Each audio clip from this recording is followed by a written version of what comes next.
যারা একটি নতুন রাজনৈতিক দল সংগঠিত করেছে, যাদের এখনো রেজিস্ট্রেশন নাই, তারা অনেক আবেগ তাড়িত হয়ে অপরিকল্পিতভাবে এমন সব রাজনৈতিক কর্মসূচি দিচ্ছে, সেই রাজনৈতিক কর্মসূচির কারণে আজকে সারা বাংলাদেশ অবলোকন করলো জাতির যারা গণ অভ্যুত্থানের অগ্রসেনানী, তাদের উপরে পতিত ফ্যাসিবাদী শক্তি হামলে পড়ছে। যে কোনো না কোনো বাহানায় এমন কোন অবস্থা সৃষ্টি করা, যাতে করে বলতে পারে যে সরকার কোনো কিছু নিয়ন্ত্রণ করতে পারছে না, এই সরকার নির্বাচন কিভাবে দিবে।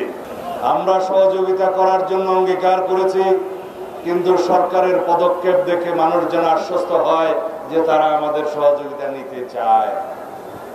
যেন এরকম কোনো প্রশ্নের উদ্যোগ না হয় যে বিভিন্ন কায়দায় যারা ইস্যু সৃষ্টি করছে, সুপরিকল্পিতভাবে নির্বাচনকে বানচাল করার জন্য, সুপরিকল্পিতভাবে নির্বাচনকে বিলম্বিত করার জন্য যারা চেষ্টা করছে, তারা যেন আশ্রয় প্রশ্রয় না পায়।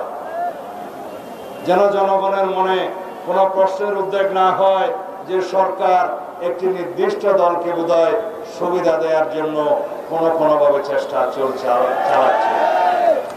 25 বছরের ওয়ারেন্টিযুক্ত দীর্ঘস্থায়ী দরজা প্রোটেক্টর, আধুনিক ও মজবুত দরজা। আমরা প্রত্যাশা করি নাই ফ্যাসিবাদী পতিত শক্তি গোপালগঞ্জে হোক আর যেখানে হোক গণ অভ্যুত্থানের শক্তির উপরে হামলা করার সাহস পাবে। আমরা আশা করি নাই এই জাতি কখনো এই দৃশ্য অবলোকন করবে যে গণ অভ্যুত্থানের অমিত সাহসী সন্তানদের উপরে ফ্যাসিবাদী পতিত শক্তি হামলা করার সুযোগ পাবে, সাহস করবে। কিন্তু কেন? এই কেনর জবাব হচ্ছে যারা একটি নতুন রাজনৈতিক দল সংগঠিত করেছে, যাদের এখনো রেজিস্ট্রেশন নাই,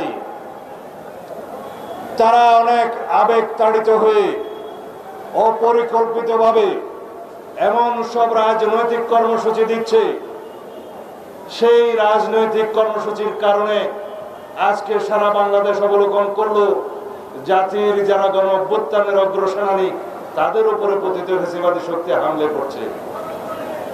সুতরাং বাবারা, রাজনীতির ময়দানে আরো অভিজ্ঞতা সঞ্চয় করার জন্য আমরা পরামর্শ সবসময় দিচ্ছিলাম, আজকেও দিচ্ছি, নসিহত করছি। আমরা তোমাদের উজ্জ্বল ভবিষ্যৎ কামনা করি। বাংলাদেশের গণতন্ত্রের জন্য তোমরা ভবিষ্যতে অনেক বেশি অবদান রাখবে, তোমরা জাতীয় নেতৃত্বে পরিণত হবে, সেই আশাবাদ ব্যক্ত করি। কিন্তু যেভাবে তোমরা যাচ্ছ, যেভাবে এনসিপির আমরা এই কর্মসূচির ধরন দেখছি, তাতে করে আমরা একটা মেসেজ পাচ্ছি যে কোনো না কোনো বাহানায় এমন কোনো অবস্থা সৃষ্টি করা, যাতে করে বলতে পারে যে সরকার কোনো কিছু নিয়ন্ত্রণ করতে পারছে না, এই সরকার নির্বাচন কিভাবে দিবে। আর কিছু কিছু প্রশ্ন তো ইতিমধ্যেই আপনারা তুলেছেন। এই নির্বাচন কমিশন নিরপেক্ষ নয় কেন? শাপলা প্রতীক না দিলে কি নির্বাচন কমিশনের বিরুদ্ধে অঙ্গুলি তোলা যায়? জাতীয় প্রতীকের মার্কা ছাড়া কি বাংলাদেশে আর কোনো মার্কা ছিল না? এই প্রশ্ন তো আমরাও করতে পারি। যারা বলছে ধানের শীষ তো সেই জাতীয় প্রতীকে আছে, কিন্তু ধানের শীষের মার্কাটা যেভাবে আছে সেটা নির্বাচন কমিশনের তফসিলে আছে। সেই তফসিল অনুযায়ী এটা বহু আগে 1978 সালের আগে সেই মার্কা ওখানে বিদ্যমান ছিল। সেই মার্কা নিয়ে আজ পর্যন্ত কেউ প্রশ্ন তুলে নাই। সুতরাং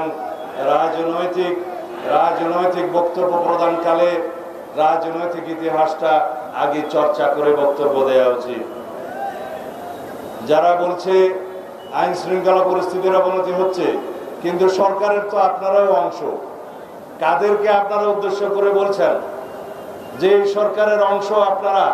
ঘুরিয়ে ফিরিয়ে বাংলাদেশের মানুষ সবই জানে আপনাদের দুইজন উপদেষ্টা সেই সরকারে বসে আছে। 2 দিন পরে তারা আপনাদের সাথে জয়েন করবে, তারপরে আপনাদের সাথে নির্বাচন করবে। এই দৃশ্য তো আমরা দেখার জন্য অপেক্ষা করছি। বাংলাদেশের জনগণ সবই জানে, বুঝে।